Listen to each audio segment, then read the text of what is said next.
Welcome back. Indy Magic Girls Basketball Show, EP.2. Coach Scott and I, we're going to bring on a special guest today, a guy that we've known for a while.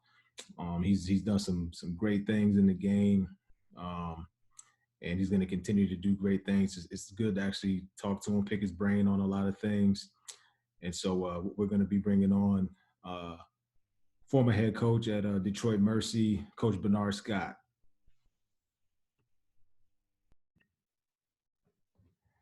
All right, so welcome back, Indy Magic Basketball Show, EP.2. Like I said, we got a special guest. Good dude, man. I kind of feel like we kind of grew up together a little bit in the coaching game. Obviously different things with you in the college game and me in high school, but we picked each other's brain quite a bit and stayed in contact.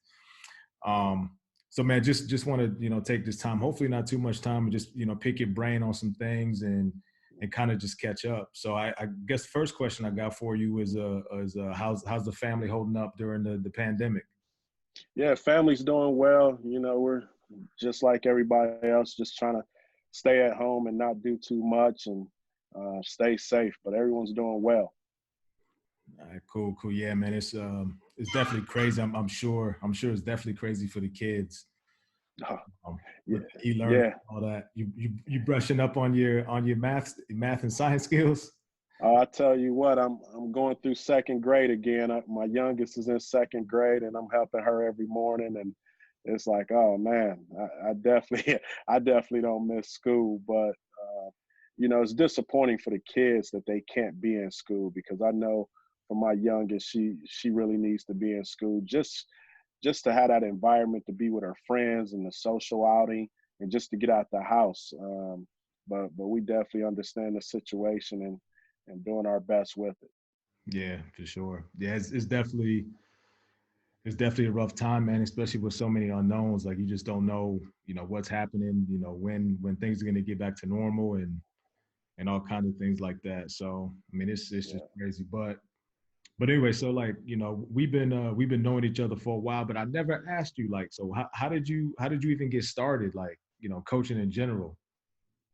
Yeah, I've always known I wanted to be a coach. If I couldn't play overseas or play in the NBA, or I always knew I wanted to stick around sports. So I majored in physical education and recreation, and my plan all along was to either coach high school and be a PE teacher, or work in the recreation system and run leagues and tournaments of that nature.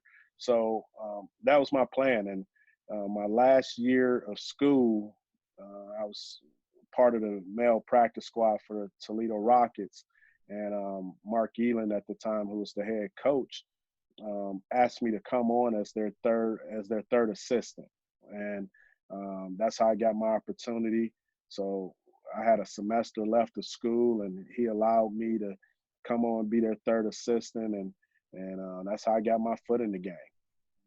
Man, that's crazy. I mean, that's a heck of an opportunity early, man.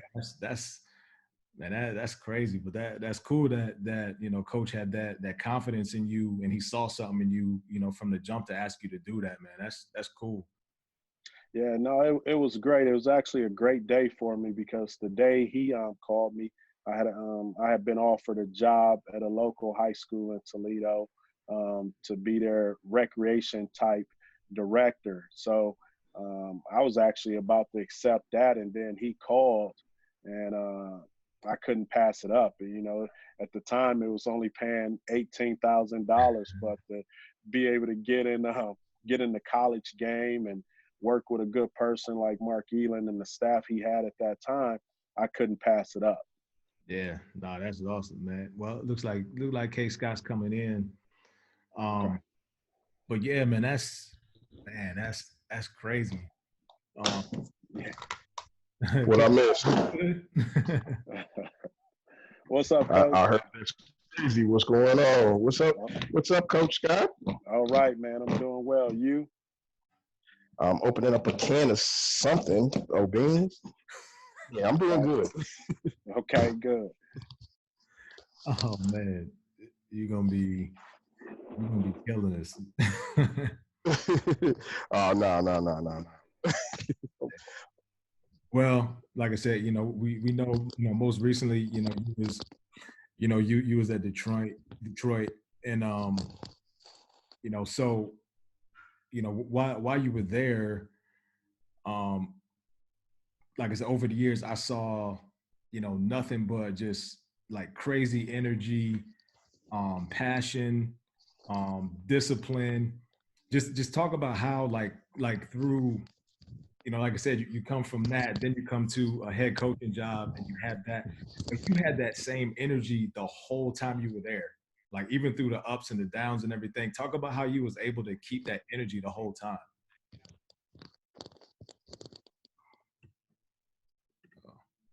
A positive thinker, and whether we were winning or losing, I was going to be who I am. Winning and losing didn't dictate my attitude, and didn't dictate the type of person I am. So, our first 2 years we were really successful. I was the same person with a ton of energy and enthusiasm then. In the last 3 years, we struggled really bad, and I always walked with a smile on my face. I always believed we were going to be pretty good. I always believed we had the right players in the system. And unfortunately, down the stretch, it didn't work out for us. But the one thing about me is that no situation is going to change who I am as a person. I'm always going to be a positive person and somebody that has a lot of energy for whatever I'm doing. Hmm. Yeah, for sure, man. I mean, when we would talk, we kind of talk about some of that, and I mean, it was always, it might be something like, you guys were good like the whole game. Then it came down to like one or two plays. And like you were always like, man, we just got to make that one or two plays to Yeah. get back in it. And so like you always like looked at the positive. And like I said, I mean, that was something that I enjoyed watching the whole time. And honestly, other coaches should be watching too, because it's not always going to be easy, No. and especially when you become a head coach, like you have it in your mind, like we're gonna win national championships Right. and state Right. championships, and like some people actually inherit like good teams, and then when those teams are gone, then they got to start and go through some of that stuff. So Yeah. I think having that positive attitude, that you have from the jump, man, was just crazy. Okay, Scott, you got anything?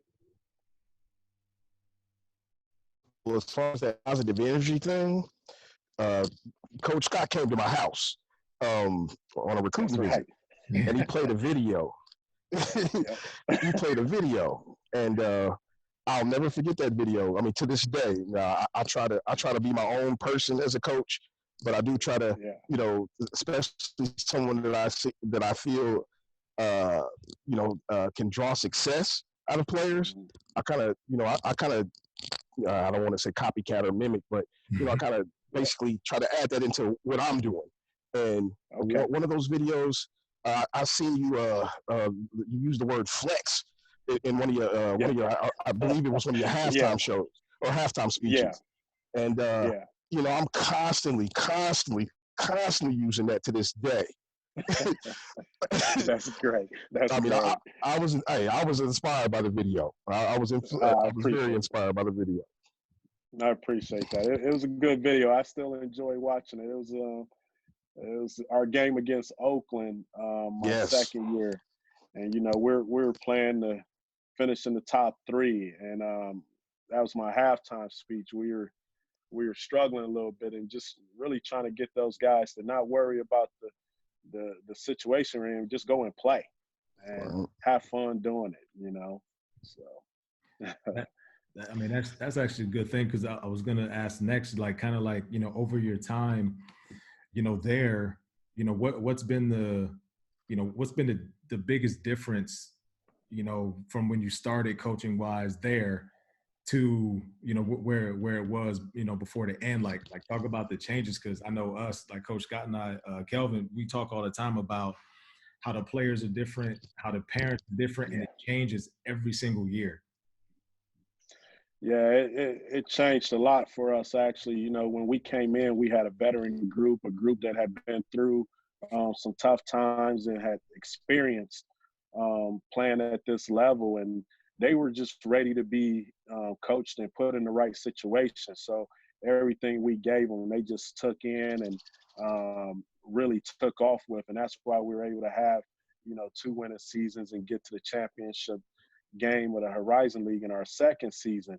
But after that, I think what changed is players moved up the scouting report and roles changed, and and I did a terrible job of scheduling, which I think kind of put us behind the 8 ball as well, because I scheduled too tough for the team we had, and it made us lose our confidence, and we just didn't have the players to fight that off and to believe that they could overcome a tough non-conference schedule. And then we were trying to replace all-conference player, 2 all-conference players actually, and 3 seniors that had graduated, and it's just different when you're the focal point of the team now. You're not just playing a role. When you move up that scouting report, it's different for a lot of players, and it's not the same. Yeah, I hear you on that. I listened to your show when you were elaborating on that, and at one point I was like, yeah, I see exactly what you were saying, but the other part of me was like, you know what, you were like, no, like let's really compete, because how are we going to get better? Right. And so sometimes and trying to instill in your players, like, look, like, we're not running from nobody. You know what I mean? We're gonna play the best, and that's just what it is. And so it's kind of like, it's like a double-edged sword. Like it's like, then when you look back on it, you see that and you realize that. But like I said, as a good coach, you're always gonna be competitive.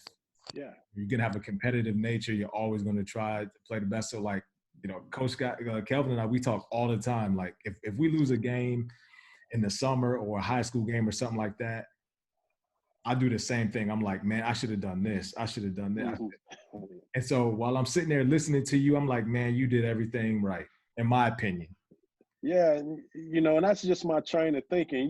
We've talked quite a bit, and I feel like we kind of, are similar in ways where we want to play the best. And I go back and look at some of those games, and there's games we could have won. Even though it was a tough schedule, but it's dealing with today's players. It's just the mindsets are different.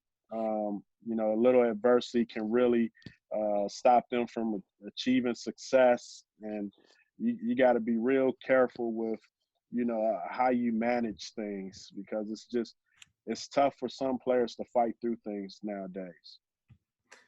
Yeah, for sure. I know, and Kelvin, talk about it a little bit, with what we face with that, especially now, because Kelvin, now he has our 2023 kids. Okay. And they're not built like that yet. They talented. Yeah. Like I said, a lot of them, and it's not their fault, but a lot of them are, they talking scholarship, and they don't even play varsity yet. And like, we're trying to get them to understand like what's really important, but they just, go ahead, Kelvin, talk about that a little bit. Well, I'll give you my thought on that.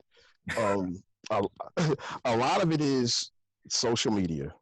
Yeah. Everybody's watching what somebody else is doing. Yeah. And I mean, to me, it's social media. I mean, because you played with, XYZ player back in 4th grade, and now she's starting to evolve. Her game is starting to get recognized, and she's starting to receive, reap the benefits of the work that she put in. It seems like a lot of people are feeling like, my kid is next in line. And the crazy thing is, I want to say 10 times or 9 times out of 10, it's not even the player, that's feeling this way. I mean, they may see it on social media, they may bring it up in within their family or whatnot, but You know, nine times out of 10, it's not the player. So I can't fault the player. But you know, I mean, it's the sign of the times, as we spoke about in the last segment. It's just what it is right now. It's what we got to deal with. Yeah, it is. You know, and kind of trying to talk some of the parents down some. You know, I mean, let us help your kid get there first. Mm-hmm. You know, to me, you know, they want that instant gratification. They want that right now. Yeah. You know, because they see it right now. Right. So that's my opinion on it. You know, I mean, you know, as a club coach, you know, it's just something I'm pretty sure we all have to deal with. I don't think it's going away. Now, it may change the way it's presented in a couple years or a year or two, but I don't think that's going away. I mean, that this social media aspect of things have really changed everything.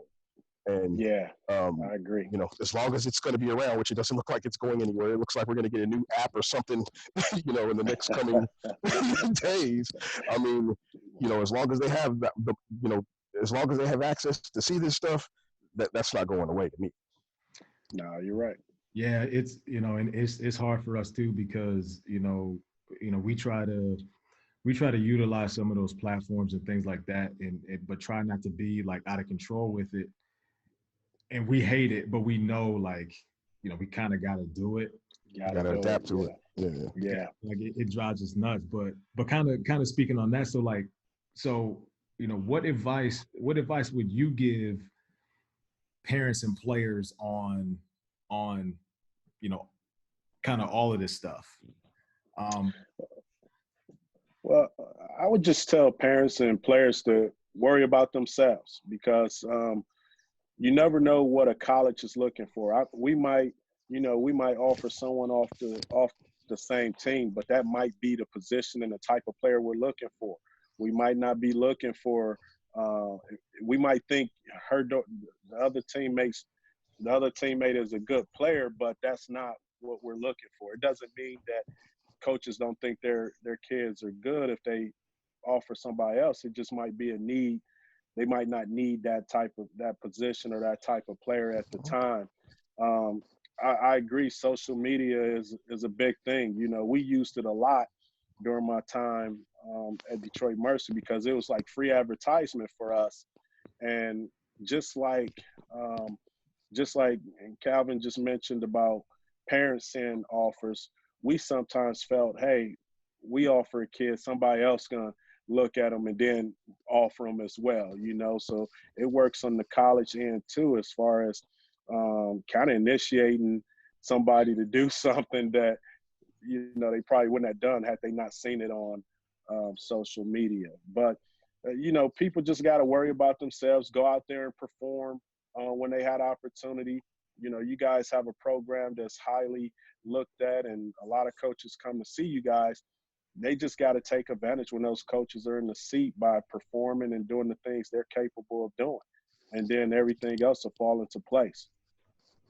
Yeah, for sure. And it's kind of like, because I think it might have been yesterday, I kind of hit you because I was like, man, everything changes all the time. And, I'm just like, I try to explain, to our kids and stuff like that all the time. And some of the parents are just like, man, we're just not getting any interest. And I'm like, listen, these guys are professionals. And I'm like, they're not just dealing with like one person, like they got to see thousands of kids. I'm like, so the emails that you send, I'm like, you not just sending them, everybody else is sending them too. I'm like, right. The inbox is full. Like they can't get to this stuff all the time. And I think sometimes, they just have to realize and be a little patient. It's just kind of how it is. And, those online questionnaires, like, I don't know if most coaches even look at those as much as they probably should.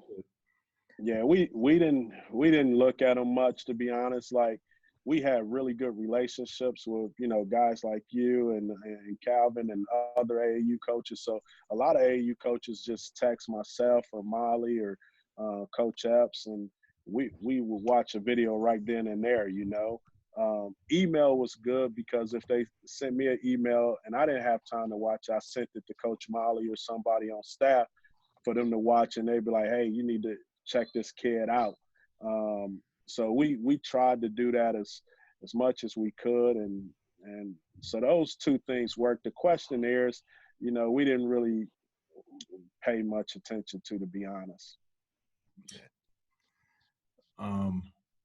Well, I don't know how it is, and I'm sure I'm about to ask you, but I know in Indiana, it's better now, but in the past, the high school and the AAU coach never really worked together. Do you find that in other states when you were recruiting? Yeah, you find it in other states a little bit. I thought Michigan was pretty good with it.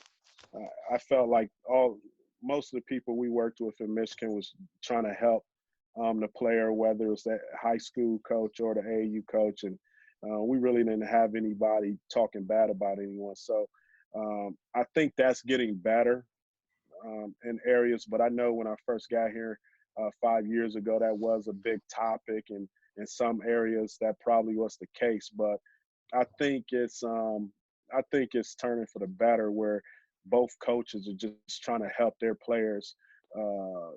Their players get opportunity. I also think maybe college coaches are doing a better job as well, just making sure they include both coaches. We need to touch base with the high school coach as well, along with the AAU coach. So just to have that relationship with everybody, I think it makes everyone feel better about the situation.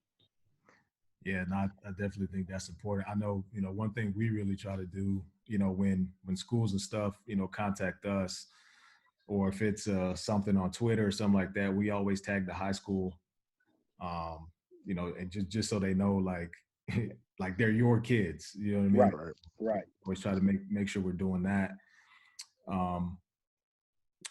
So yeah, I mean, it's just kind of, like I say, it is getting better though. Yeah, I think so. That's good. So kind of off topic a little bit. What's the one drill you have to do every single practice, no matter what? You got to do that drill. One drill I used to do every practice to start practice a lot of times was I think I got it from Iowa State. I call it the speed drill, and it's just a layup drill. You got to get 24 layups in 2 minutes. I think it was in 2 minutes, and it includes an outlet. It includes a rebound, an outlet, and then the person making the layup. It was just a good drill for us to get practice started, to get our legs going. Good drill to compete in, to try to get to 24 layups, because you really, in 2 minutes, you really can't afford to miss more than one or two. So we had our issues with making the time sometimes, but that's one drill we used to do. And then the shell drill we did a lot, just really working on defensive principles. And that's something I think you can do every day and switch it up to the actions you need to go over. And that's what we did. So those were the two drills that I would say we did every day. Okay. Cool. Yeah, you could get them moving pretty quickly, Yeah. Yeah, get them prepped. Got to get them prepped. Got to get them going mentally and physically. Let's go. So yeah, they didn't like it too much. Do they like anything about practice ever?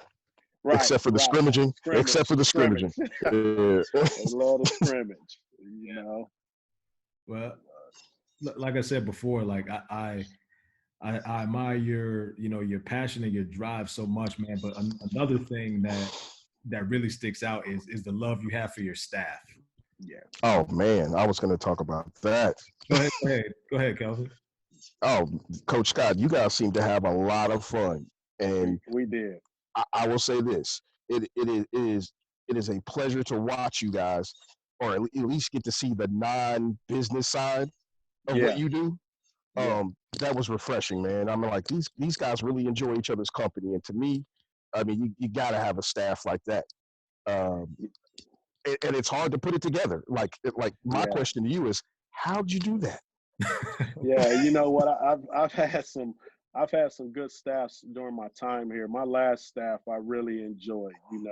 Coach Molly was with me for 5 years. She's family to us. And Coach Epps and I have known each other since we've gotten in the game. So he's family as well. And Kayla actually was my GA for 2 years before going to Niagara. And then I brought her back. So we were just a tight group. You know, people thought we kind of put stuff together on social media. No, that was just us. You know, we really enjoyed each other. We really cared about each other, and we were all on the same page. You know, and we might have not agreed about everything, but it never affected our love for each other and our main goal of making, you know, Detroit Mercy a good place to be. But it made work fun. You know, when you're around people so much, you got to enjoy them, and we enjoyed each other.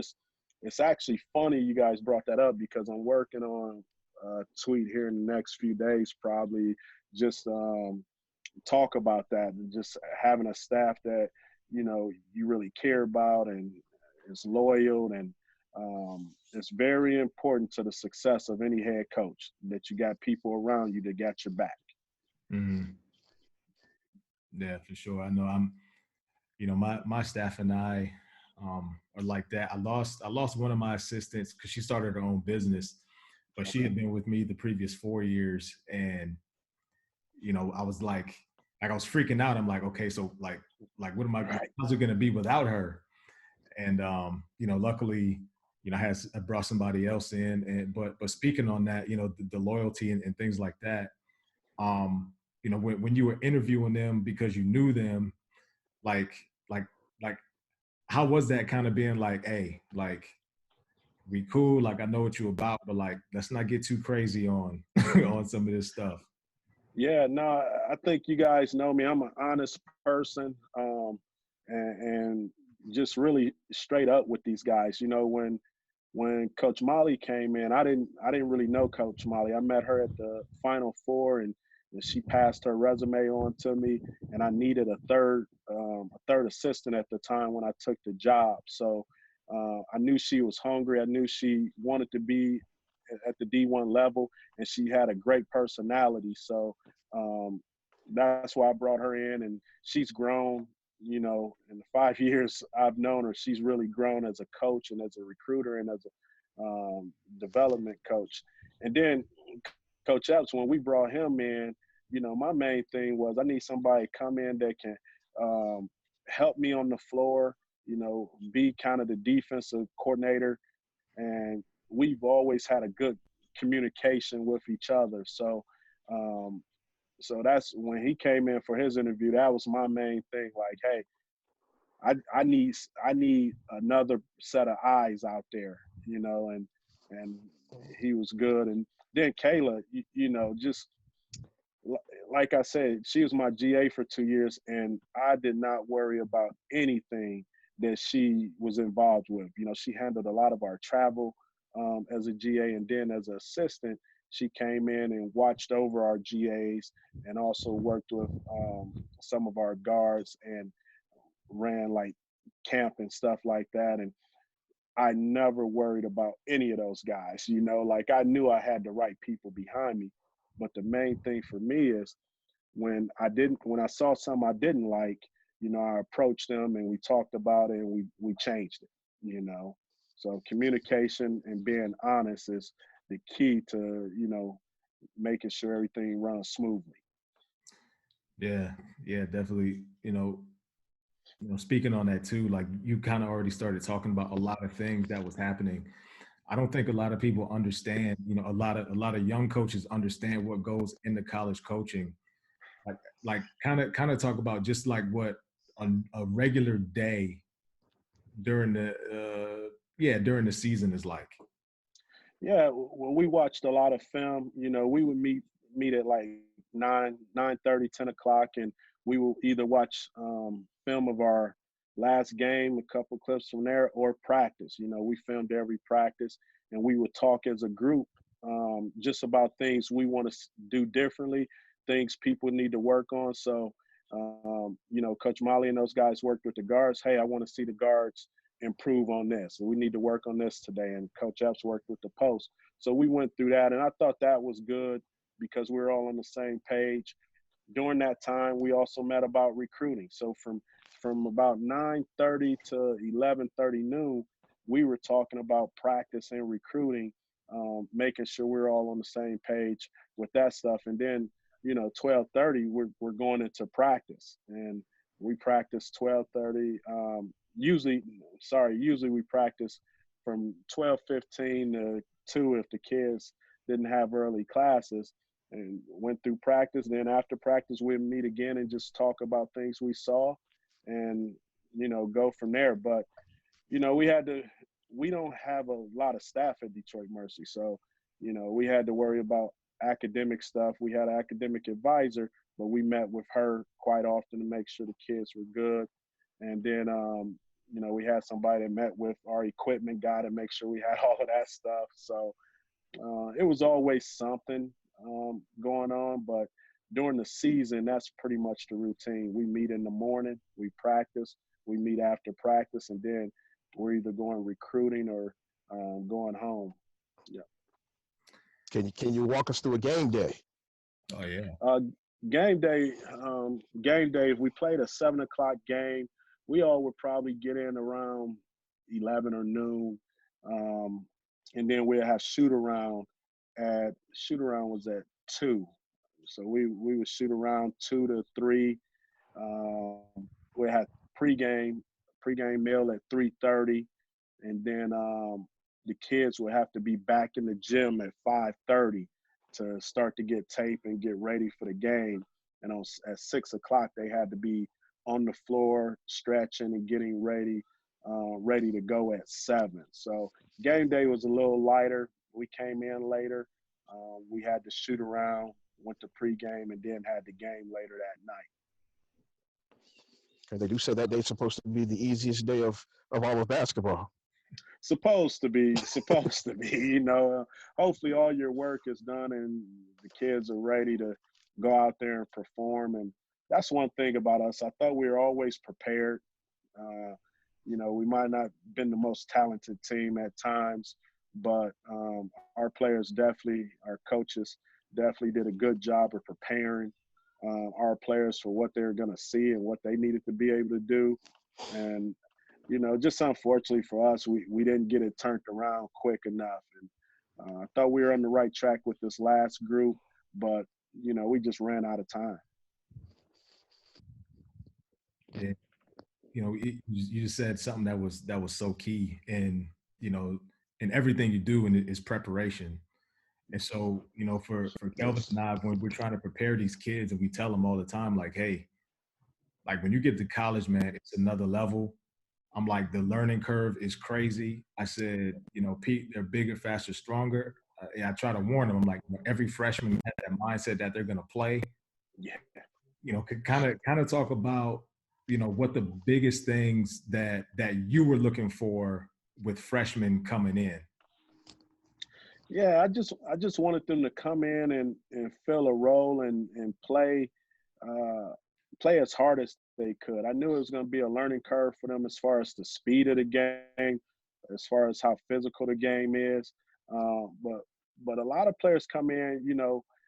We ran a lot of plays, and it took time to put in plays because not everyone can pick up on those right away. And the speed of the game. How hard you have to go every possession.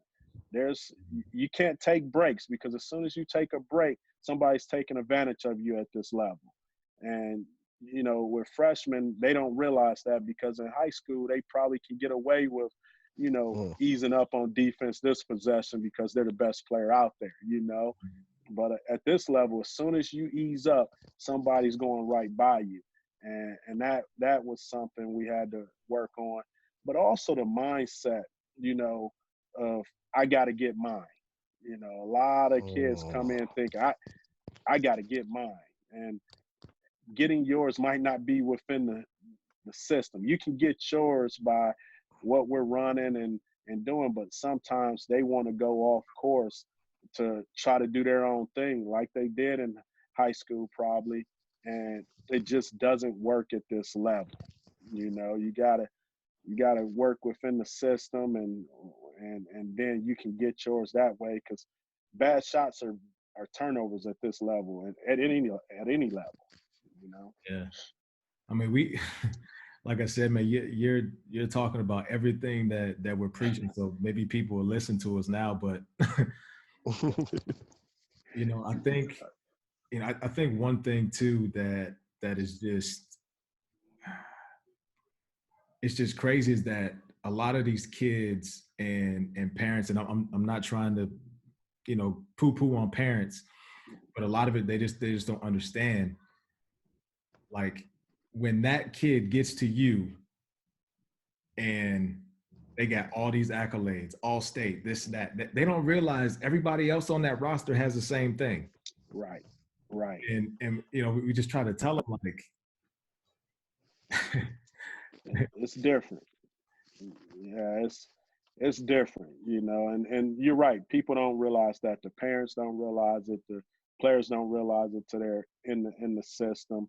And we didn't have many parent problems, but you have a few that think their kids should probably be doing more, and it's like, but if you see they're getting 12 shots a game, they just got to be able to make shots consistently and take the right shots, because a lot of the shooting percentage, if you look at players, a lot of their shooting percentages are down because they're not taking the right shots. And if they took the right shots, they would see their percentages go up. Yeah. Well, speaking about shooting, because me personally, I was it's terrible. Like I could actually play, but but when I did play, I excelled in the mid range game. Yeah. So talk about what your philosophy is offensively, because I know you run a lot of plays. Yeah. So kind of talk about what you're looking for in the sets that you're running. Yeah, we run a lot of ball screen action. In our main ball screen action, which we call basic, we looked for a lot of pull-ups off the ball screen, or driving kicks for a three, or driving dish down to the post, or you could drive off the ball screen. We popped the post a lot, so that pass back to the post was open. So we took a lot of threes out of that. We ran set plays, for our post players. We had a good post player, Max Moore, that could score down low. So we ran some cross screen action for her, just to give her an advantage on her defender, or to get a switch, and then she had the advantage because it would be a guard to post screen. So we ran that. We ran a lot of misdirection action too, where we would come off a ball screen and then pass back to a guard coming up on the side that we had just came from. So we just tried to really get players in a certain position that we thought they were successful at, and get them the ball in that area. We could run stuff for anybody, actually. Yeah, that's definitely important. Like I know we try to do that with our kids. I know Coach Scott, like I'm not the best motion guy, because I like to run a lot of sets and the continuities and stuff like that. But Kelvin, kind of talk about your motion a little bit, and how it gets everybody involved. Well, it's just that. One, it's how I see the game being played at pretty much all the levels now. Everybody's basically touching the ball. We want to swing from one side to the next to catch the defense slipping. I started doing it because Coach got, just like you, I got 1,000 plays. My players complain about it. they complain about it, but what I like to tell them is I got something for every situation that the defense puts you in. Right. So, whether it be a quick hitter, whether it be something that has to be, like Justin says, the continuity stuff. But my whole thing is, basketball's about, on the offensive end, putting that ball in the goal. Right. and I try to, based upon my talent or the talent that I'm coaching, I want to find the easiest way to put the ball in the basket. So with the team I had last season, the motion offense, basically you spread the floor. We had girls that could attack off the dribble. I was giving them plenty of space to do that. I had a post player, of course, that she pretty much would have one-on-ones on the block if the ball moved correctly, and they threw it to her. So pretty much to me it was just spacing. Okay. Alleviating double teams. Yep.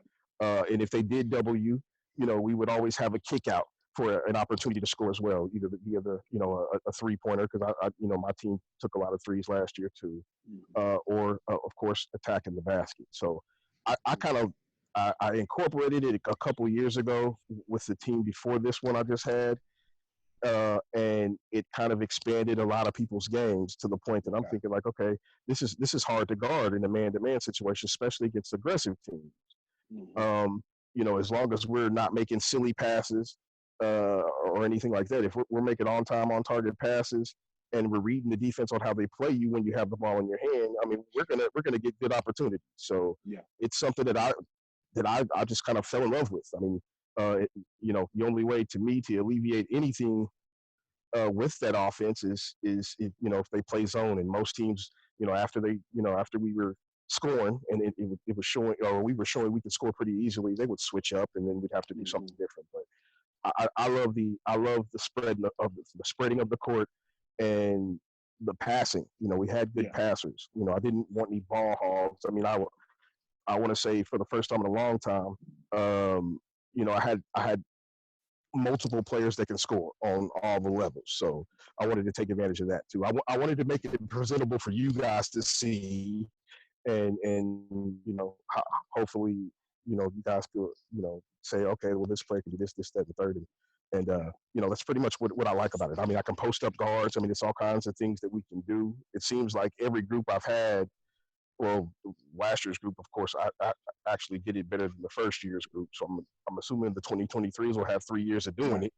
So, by the time that they're in their victory lap club season, I mean, from that offensive standpoint, we're gonna be tough to guard. So. So you keep your post down low? You set any screens in it, or just passing, cutting? No, the posts move around. They have opportunities. I mean, they have outside opportunities as well. So yes. So yes, it's some pass, cutting, screening, or it's a screen, cut off a back screen down the middle. I don't want to give too much. I got you. but yeah, there's all kinds of things we can do. I mean, there's extra wrinkles that I never have time to do because my 3 hours a week doesn't compare to the 20, 25, 30 hours that any non-club coach gets. But there's other little wrinkles that I draw up during timeouts and whatnot. So I don't necessarily teach it in the practice because we don't have time to go to. I have to touch base with you on that one. All right, sounds good. Yeah. So the league, obviously, a lot of people, didn't know a lot about the league, the Horizon League. But it's a good league, competitive league. And I mean, there's a lot of good players in that league. Did you ever notice over the your time there that kind of because like you look at the Big Ten in men's basketball, like like it's a physical league, it's slowed down a little bit. Were there certain trends in the league that were like every team was doing that it was like kind of the same? Well, the league itself is a very skilled league and a well-coached league. I would say this, like most of the teams were more three-point shooting, that type. Wright State's different though. Wright State's more of a dribble drive, good athletes, beats you off the dribble quite a bit, where and I would say UIC's like that as well, more athletic teams in the league. And then everybody else was more of a, kick out for threes, motion type, teams like that. So um, I wouldn't say all the teams were similar, but you knew all the teams were going to be well coached. You Mm. knew there were some good players as far as basketball IQ in the league. Um, and it's some players in our league that could probably play higher than our league. You know, Mm. I know Wright State has a kid, Angel Baker, who you guys I'm sure know about from the Indiana area. She's special. We know her quite well. Yeah, yeah, she's a really good player, man. And you know, there's some other players as well that I think are pretty good players in that league. But it's a good league. You know, IUPUI has the Macy kid who's been unstoppable for years. You know, and so it's some good players in that league where you're like, how did they get hurt? You know, so Yeah, for sure. Nah, she's good. Um, well, I guess I really have one more question, and then we can open it up for whatever you or Kelvin needs to do. But like, so young coaches who are aspiring to to get to that college level, like what advice would you give them? Because I'm just gonna say it's hard for us, as black men and women for sure, was hard. And I know for me personally, and Kelvin can attest to this because he'd been with me through all of it.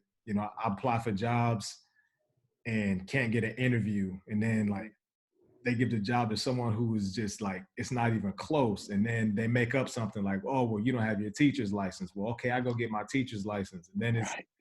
you know what I mean. Like I just Yeah. know one thing for me was I was never gonna give up, and nobody was gonna tell me that I couldn't do it. But like, what advice coming from someone who's there now? You've been a college head coach. You're going to be another college head coach again someday. But just kind of like, just give some advice.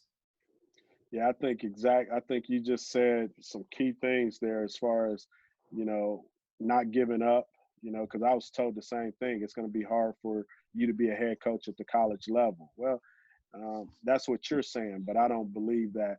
But I would just tell people to make sure they keep grinding, make sure you carry yourself the right way, because people are always looking at how you carry yourself, how you speak to people, how you approach people. Um, you know, and build a network. You know, talk to coaches and call coaches. Go to camps when camps are allowed to. You know, clinics I should say when clinics are allowed again. And if you're on these Zoom calls, you know, introduce yourself and just believe in yourself. Believe in yourself and continue to learn. You know, we can all continue to learn and pick each other's brain, but don't let anyone tell you that it can't happen because it can. It can. I was told that many times, and it happened for me, and I believe it'll happen again. So you know, you just got to grind, carry yourself the right way, and build your network. You know, carry yourself well during those AAU tournaments or whatever they might be, because people are always watching. Mm-hmm. Oh man, that's Good advice. yeah, that's Good great. advice. That's great stuff. Kelvin, what else you got, bro? Well, as far as Coach Scott, your next opportunity, did you enjoy the Midwest? Are you a Midwest guy? I guess I should ask first. Yeah, I'm a Midwest guy. I've been to the West Coast when I was at Arizona, but that's about it. Okay. You know, next opportunity, I don't know. You know, here we are again. You know, people told me I couldn't be a Right. head coach, and now, you know, with my record the way it is, people are probably thinking, he won't get another shot. But I don't believe it. I just probably have to take another route as far as being an assistant or going down a division. But right now with this virus, it's just real quiet right now. There's not much movement going on. So this year, I don't know if I'll be back in the game. And if I'm not, that's okay. I got a daughter going to ninth grade that I'm really working on right now. Okay. Yeah, I've had time to finally really put a lot of time into her and her development, and if it doesn't work out this year for me getting back in, I work with her and, start camps and clinics and individual workouts and do my own thing, Understood. Now, that question was a segue to another question I'm going to ask. Since you've been on the West Coast, is it true that every region of our country plays basketball a different way? I think so. The West Coast to me was different than the Midwest. I think the Midwest is a little more physical with their ball. Yeah, grind it out. West Coast, more good ball handlers. Good shooters out there as well. It was a different type of style out there compared to the Midwest for me, anyway. Was it faster? Or, was it more running gun? I thought it was more running gun out in the West Coast. More or less get it in and go tight. Yep. Okay. So is it true they don't play defense on the West Coast? I don't know about that, but the styles definitely seem different to me. The West Coast seemed like all of their guards were really tall too when I was out there. Right. Just, there weren't many short guards out there. It seemed like it's that water. Yeah. Okay. Well, Justin, you can open it up, man. Yeah. No problem, man. No problem. You want to open it up, Justin, or we talk about anything at this particular point? Yeah, man. We can talk about whatever. So do you guys think we're gonna have a NBA finale? Are we gonna have a season? I don't think so. I don't. If we are, it's gonna be real. It's gonna be like August. Oh wow. I think I don't know. This virus has been terrible, man. And I don't know who to believe. Right. There's so much stuff out there. So yeah. True. I mean, we talked a lot about, what are we going to do if we don't get July? And, it's one of those things. I don't know what the NCAA will do or anything like that, but I just know for me personally, with people coming from all over the country, and then you got to think about it too. If they open up, then you're going to have people who are, coming back in the country, flying out of the country. They're going all over the place. And then you know how it is. If you go to, the Premier, USJ's Premier or something, you got people from all over the country in one spot. And like I said now, my mom and dad, we're from South Carolina, and the peak hasn't even gotten down there yet. Wow. So it's like, I don't understand how some of these, events can happen. Yeah. Especially with the testing and all that stuff. But, it's, I don't know. The opening of restaurants, hotels. I mean, Yes. I guess we'll see, but it's definitely not looking good right now for summer ball and all of that stuff. Yeah, man. See, this is the kind of stuff that'll push me into school ball, man. Yeah. Coaching school ball. Yeah. Yeah, I know. I met with our girls throughout the week. We finishing our evaluations and stuff like that, and they're like, "Are we gonna get June? I'm like, probably not." Yeah. And so they're pretty down a little bit, but they're still working. They're doing what everybody else is doing. If they got a hoop in their yard, they out there working and stuff like that. Mm-hmm. Justin, how you guys gonna be, man? I know you're losing Lindsay, and how's the team gonna be losing that key piece? Yeah, I mean we're gonna be extremely young. Last year we were young but old in a way. We had a lot of experience with Lindsay and Maddie Sears, and one of our other captains, Elise Knocklis, and so like they knew how everything ran. So even though we were young, I mean, they were still able to bring everybody along. Like now, and I'm sure you've come across this too, while you're at Detroit, but it's like now we got to change everything because we know the young kids really need to be coached hard. Yep. They really need to, some of them, And then our personnel is different. So now we don't have, 2 6-footers. Now we got one. So how are we going to, but I think, we're one of those programs, and I'm a lot like you that, we're down and everybody thinks we're down. So that means we're going to be that much better, because we're going to be that much harder and going to be prepared. So I'm excited. I'm extremely excited about the group. We got really good guards, really good posts. And then we got some vets coming off the bench. I mean, they're young. I mean, they're juniors, but they're probably, second half freshmen on the court.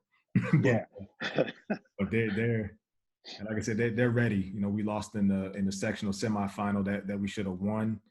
So they still burn up about that. So they ready. Yeah. Well, you guys have had talent come out of that. Is Clark ready to go this year? Talking about Nia? Yeah.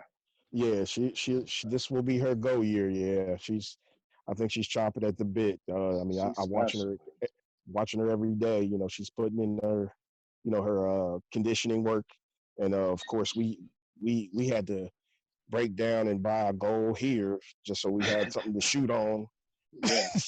Yeah. So yeah, she's I think she's chomping at the bit, man. I think she's really looking forward to get back on that court. She's special. She's gonna help Mel and them over there. That's for sure. We hope so. We hope so. You guys just had. Did I see that right? You guys just had a young lady commit to Kent State. Yeah, our 6'3" kid, Bridget Dunn from Carmel High School. Okay. And she's good. We call Kelvin calls it Dirk Dirk Nowitzki. Oh, she's not okay. She's nice then, huh? She can fill it up, man. She can really score, but her biggest thing, working on her is strength. Yeah. Once she gets that, man, she's gonna be crazy. She can rebound it. She can, but we need her to go down there and mix it up. Yeah. Mix it up a little bit more, but yeah, she's gonna be good. I think it's a good fit for Coach Starkey at Kent State with the stuff that he runs. So yeah, he's done a good job over there. Mm-hmm. They run good stuff. But, yeah. Well, guys, hey man, I appreciate this. This was fun. Yeah, man. It's it's just something to get another view of things and kind of get some information out there, man. So I appreciate you coming on. Like I said, I mean everybody's busy, and so it's just good to have you. And like I said, I've always admired and appreciate your energy, your passion, what you do. Yes, sir. And like I said, Coach Scott and I, we've taken some things. So just appreciate everything, man. I appreciate it, and like I said, you guys are always good to us. Always honest, and we knew we could call you guys and get a good eval or whatever it may have been on one of your young ladies. So, and I enjoy watching those practices, man. I took stuff from you guys as well. So, those practices at university were you're on them. and we wanted Lindsay, man, but she's in a better spot, I guess, right now. Yeah, nah, she's she enjoyed you guys too, man. She enjoyed the process, getting to know you guys, and she loved you guys as a staff. Like I said, that's one of the things that we talked about all the time, and with Mike. I mean, we just you guys did an unbelievable job, and like I tell people all the time, the record doesn't tell the story. No, it doesn't. People are out there, having their doubts and stuff like that. Well, they're gonna be in for a rude awakening once you get the next one. So I tell people like, you chill. I appreciate it, guys. I appreciate it. Well, hey, you guys take care during this time, and thanks again. Yeah, man. If you need anything from us, man, let us know. Definitely will. Have a good one, y'all. All right. Appreciate you. No problem. Bye.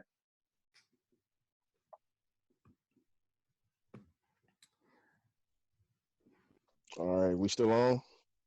Yeah, we're here, man. About to sign out.